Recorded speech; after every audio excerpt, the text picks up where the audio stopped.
Well, my dearest and nearest, we are going to start a new session, which is called Epidemics and Pandemics. This is our last session in this project, and I think that it is and it will be the best of the best, because this topic is closely connected to the things that are happening now in our world every day. So we should be very careful, and we'll try to learn this subject as much as possible. Okay, now I will share to you my presentation and we will start working together. So, epidemics and pandemics. We have already divided you into groups, and now in this session, I will be the mentor of the group which will prepare presentations. Now I can see in my group only the students from Ukraine and France. Unfortunately, I don't know who will work with me from Georgia and Turkey and Greece, but I hope that today or maybe tomorrow your teachers will write down the names and I will see with whom I'm going to work. Okay, so first of all, we should define what is the difference between epidemics and pandemics. An epidemic is a disease that affects a large number of people within one community, one country, or one population, or even or region. For example, a village or a small town. A pandemic, yes, a pandemic is an epidemic that spreads over multiple countries or continents. I would like to propose you a very interesting thing, how to remember what is epidemic and what is pandemic. A simple way to know the difference between epidemic and a pandemic is to remember the P letter in pandemic, which means a pandemic has a passport. A pandemic is an epidemic that travels. Do you understand what it means? Yeah. Yes. Is it so? It sounds funny, but it can be for you easier to remember it. So pandemic is when the virus or something comes in all of the world, and that's too bad. Yeah, of course. So simply you should understand the difference. Epidemic, it's a local problem in one local community or area, and pandemic throws throughout the world and travels throughout the world. Today we are going to start our discussion and our knowledge, learning knowledge from the most vivid, the most well-known epidemics and pandemics of our world. And we start from prehistoric times. Prehistoric times, you know that we have the time BC, before Christ, and we have the time Anno Domini in our era. So now you can see in this picture prehistoric epidemic, which was about 5,000 years ago in the village in China. The bodies of dead were stuffed inside a house that was later burned down. No age group was spread, as the skeletons of juveniles, young adults, and middle-aged people were found inside the house. So the archaeological site is now called Hamin-Manga and is one of the best preserved prehistoric sites of northeastern China. Archaeological and anthropological study indicates that the epidemic happened very quickly enough that there was no time for proper burials and the site was not inhabited again. So as you can see in this picture, all the bodies were buried in one and the same place and were burned down. So when the bodies of dead people are burned down, it means that they had a disease which could be spread to other people. That's why their bodies were burned down. Okay, the second plague of Athens was in 430 before Christ. Once again, it was before our era. And not long after a war between Athens and Sparta began, an epidemic ravaged the people of Athens and lasted for 5 years. So, and according to the documents, approximately 100,000 people died during these epidemics. Well, we go further, and the next one is the Black Death. It was in our era. It was in 1346, 1353. Yeah. I think that you heard about it. The Black Yeah, Death. it was terrible pandemic Yes, or Miriam, epidemic. yes, I Yeah. agree with you.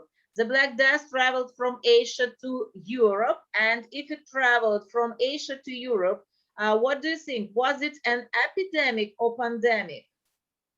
Pandemic. Yes, It of was course. a pandemic. Nebuja, thank you, but I want students to answer. Thank you very much. I'm sorry. It's a reflexive. Yeah, All over the world. I see. Okay. So- I think my microphone is unmute.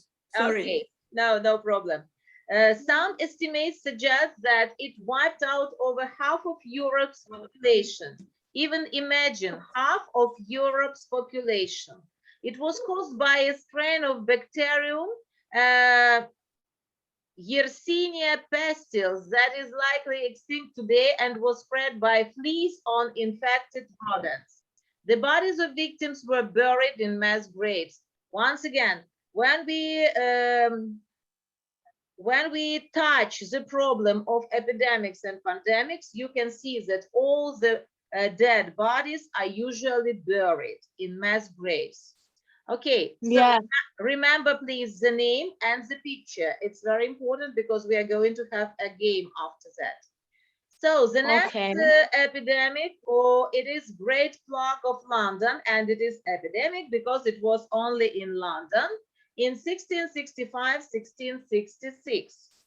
So once again, the main problem with fleas from plague-infected rodents, and approximately 100,000 people died, including 15% of the population of London.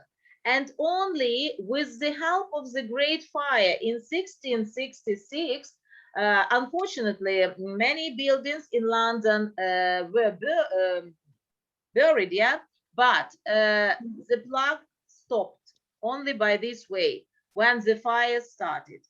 So that's why we can say that if we have an epidemic or pandemic in one and the same place, maybe fire is the best way to stop it. Okay. Oh. The next is flu pandemic. So flu. Now we have flu every year in spring and in autumn, and it is normal for us. And of course, there are some serious cases when people die, but there are not so many. But when first flu appeared in 1889, 1890, it was a pandemic. Wait a bit, I will step George.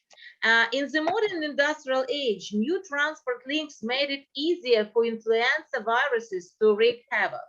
In just a few months, the disease spanned the globe, killing 1 million people. Even imagine, yes, a simple flu killed people more than even very serious diseases like plague and so on and so forth. Okay, so the next epidemic is Spanish flu. It was at the beginning of the 20th century, and an estimated 500 million people from the southeast to the North Pole fell victim to Spanish flu. 1/5 of those people died. Okay, and it was also a very serious pandemic during the First World War. Okay. The next very serious disease is AIDS. Pandemic and epidemic, and it started in 1981, and unfortunately it lasts up to present day. AIDS has claimed an estimated 35 million lives since it was first identified. Do you know what is it, AIDS? No. So it's a disease, the virus that made its way around the world, and AIDS was a pandemic by the late 20th century. Now about 64% of the estimated 40 million living with human immunodeficit virus, HIV. So people have HIV.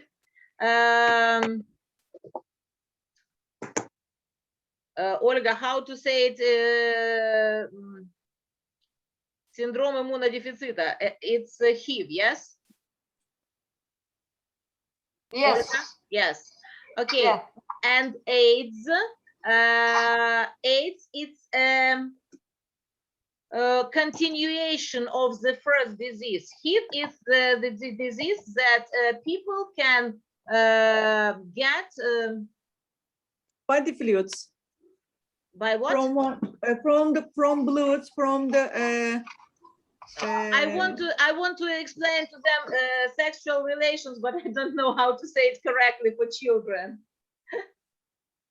Okay, but they are old enough to understand. Okay, so yes, but they also can get this disease with blood. Yes, if you get the blood from a person who is diseased with HIV, you can be ill too. So, and it is how? Of course, we all know that. Yeah, you know that, Mary. They all know. They already know. Yes.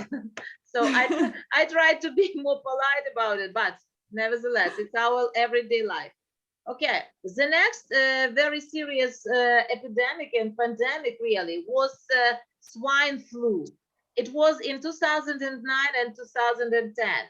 The 2009 swine flu pandemic was caused by a new strain of H1N1 that originated in Mexico in the spring of 2009 before spreading to the rest of the world. In 1 year, the virus infected as many as 1,400,000 billion people across the globe and killed between 151,700 and 575,400 people, according to international researchers. So we can say that it is also a very serious disease, swine flu. Have you heard about it? Have you, children? Have you heard about swine flu? No, Yes. never. Yeah, I never heard about it. yeah, I think that you've heard about it. And of course, the last but not the least, because unfortunately, yes, We all know that. yes, We all know we are virus. fighting with it now. We are fighting with it now. And Yeah. I would like you to watch a little video about the roots of COVID-19. So these are the this is the work of famous researchers, and the first steps to know where was this virus and what are the reasons of his appearing in the world. Okay, I will stop for a while and we'll try to show you. I think that the COVID virus was in 29, but we don't know about it because some people was ill too in there. But in 20,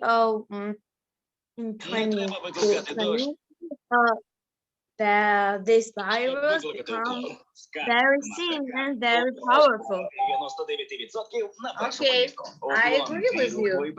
Well, As this virus continues. Advertisement. Okay, so look into the screen, please. Okay. So this is a piece of news. A piece of news. It's not imaginary video. It's simply a piece of news. Okay, let's see it together. continues to ravage the world. There are also questions about how this all started. Some say that it was a wet market inside Wuhan. That may be to blame, and that these types of places pose a risk to us all. But is that true? Our Maggie Ruley files this report.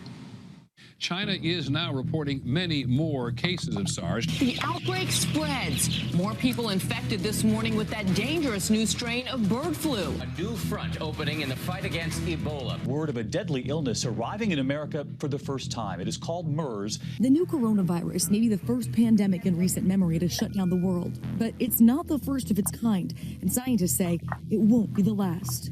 We'll never be able to be risk-free. There will always be potential of spillover as we co-evolve on this planet. That's the way it's going to be.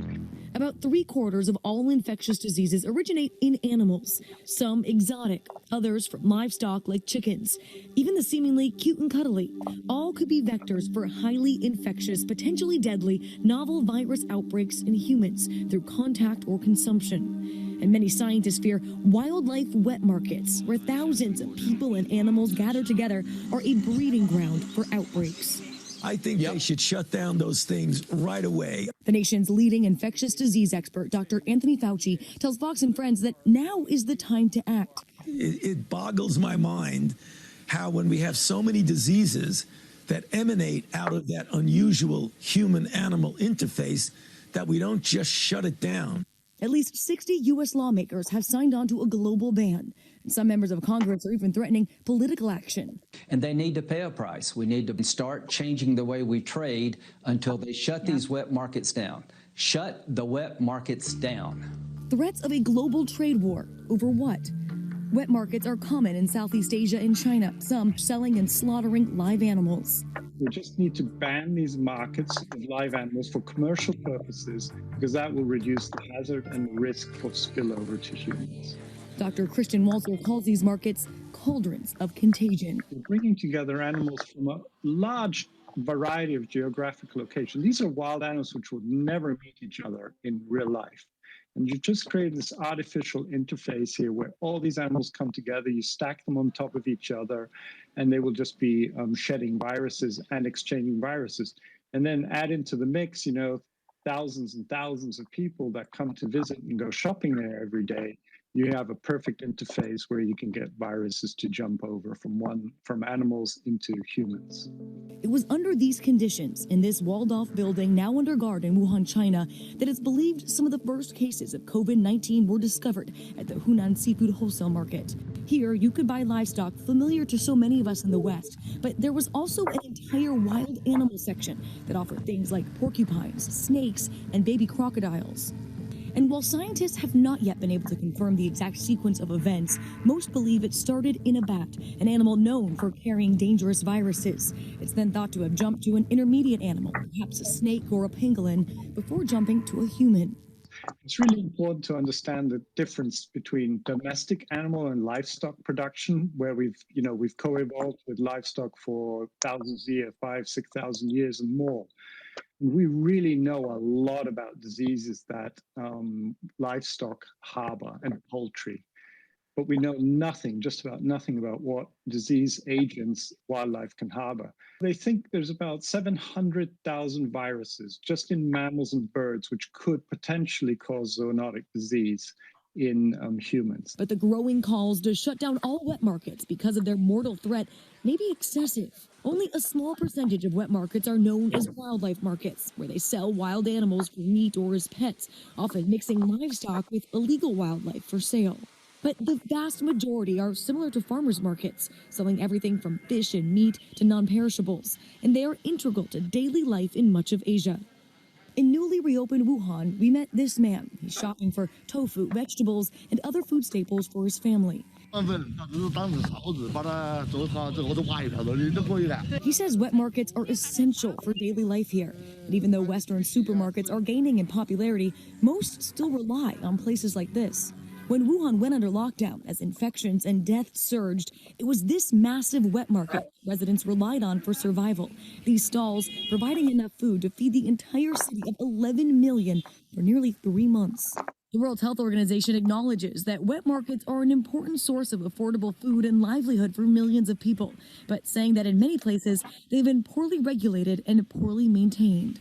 WHO's position is that when these markets are allowed to reopen, it should only be on the condition that they conform to stringent food safety and hygiene standards. Adding that governments must rigorously enforce bans on the sale and trade of wildlife for food. After the last major bird flu outbreak less than a decade ago, most livestock and poultry slaughter were moved away from these facilities.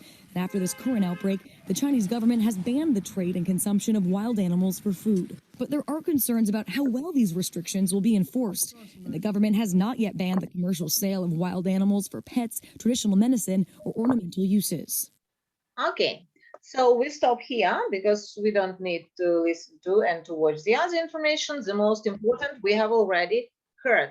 So tell me, please, according to this video, can you tell me what is the main purpose, the main reason of COVID-19? What is the main reason? Where did it appear? Miriam? So I think that how I listened that there was a snail that China's how all we know that's eating the strange foods, how snakes, crocodiles, So and how is it called? Yes, how is it called? So It is these called animals, vet maybe- markets. Vet markets. Yes, vet markets. Yeah. They are The called vet markets- markets. yeah, they got this snakes or crocodiles, and inside of this animal there was a this virus, and Yes. it's come off. I know. Yes. Okay. Who can tell me how many viruses? How many viruses live in different animals? How many? They announced about it. How many I viruses? don't. Who remembers? I Who don't- heard the information? Oh my. You were very surprised, but there are 700,000 viruses. Even imagine 700,000 viruses which live in different wild animals, and they all can be got to our bodies if we eat wild animals. So the main idea of this video is to say that all the vet markets should be banned and closed, because only from these markets, yes, only from these markets, people can get all these viruses. This is the main idea which all the scientists now discuss. But unfortunately, the nations and the people who always live with the habit to eat wild animals can't stop, and they continue doing it even just now. But if you heard and if you saw in the video, what is the most dangerous animals which has the virus of COVID-19? Snakes and our was No. I don't Yes. remember. Yeah. Yes. Once again. Bats. Bats. Yes. Yeah, Correct. bats. Bats. Bats. Yes. Bats. Bats. Yeah. A very funny, yes, very funny and very cute animal, but unfortunately they are very dangerous. I would like The to bats ask is a you- horrible animal. Okay, Miriam, I would like to ask you a question. So here we have representatives from Ukraine, Turkey, Georgia, Greece, and France. We have 5 countries in our project. Tell me, please, do you have in your culture a habit to eat wild animals?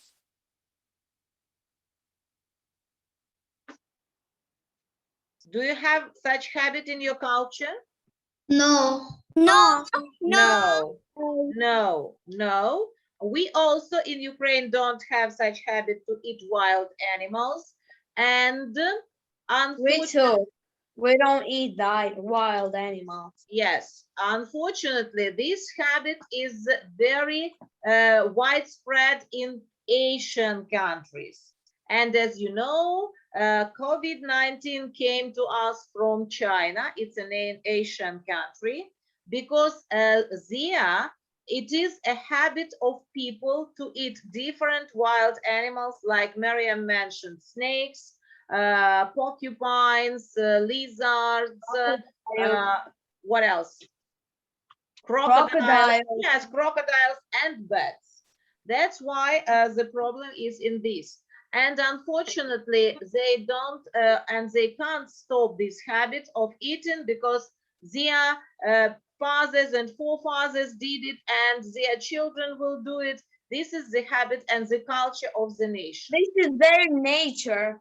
Yeah, this is their nature. Correct. I agree with you. This is their nature. So we can change it. And first, and when this virus, COVID virus, comes, we all in Georgia thought what it was in some time, and it will be and we will be good for this virus. But now it's the very bad situation in Georgia. The most of people die of this. I'm very bad for this because it's too bad when people die.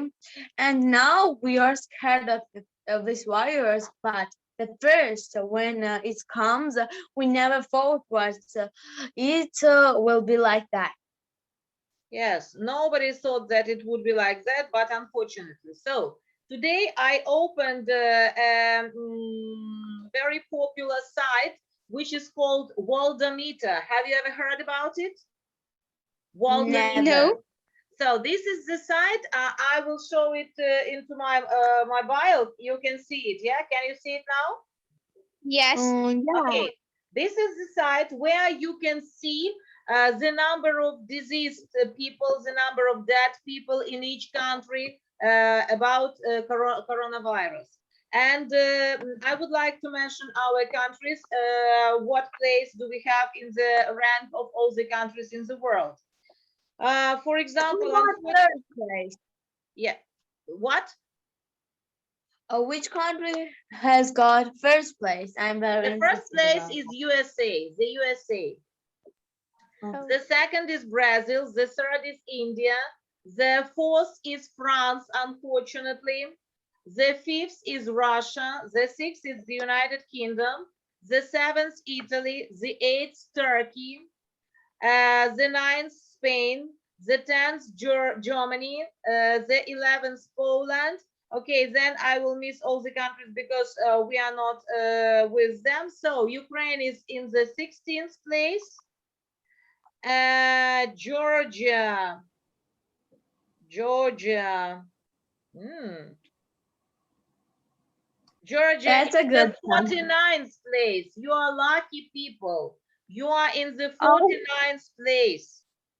And Greece in the 50th place, after you even. So if we speak about our project and the members of our project, the best situation is in Greece today. They are in the 50th place. Then Georgia, 49th place. Then Ukraine in the 16th place. Then Turkey, 8th place. And unfortunately, the worst situation today in France. They are in the 4th place. So you see I thought that Georgia was first place because there was so many sad so people. Mariam, now you can imagine what is the I thought situation in other countries. I'm very happy for us results. Yes, I think that you are happy, but not all of us are so happy. Nevertheless, what place we have? Hello, I'm so sorry. So, nevertheless, what place we have in this rank? Okay, Nana, hello. So I think that we hope that everything will be okay in each of our country, and one time we will meet together without fearing to be diseased by epidemics or pandemics. Now we'll stop and we go once again with the same link because we are going to play interesting games. Okay. The theoretical part is finished now. We have only 1 minute, so I will stop and we come back with the same link, okay? Okay. Okay, thank you.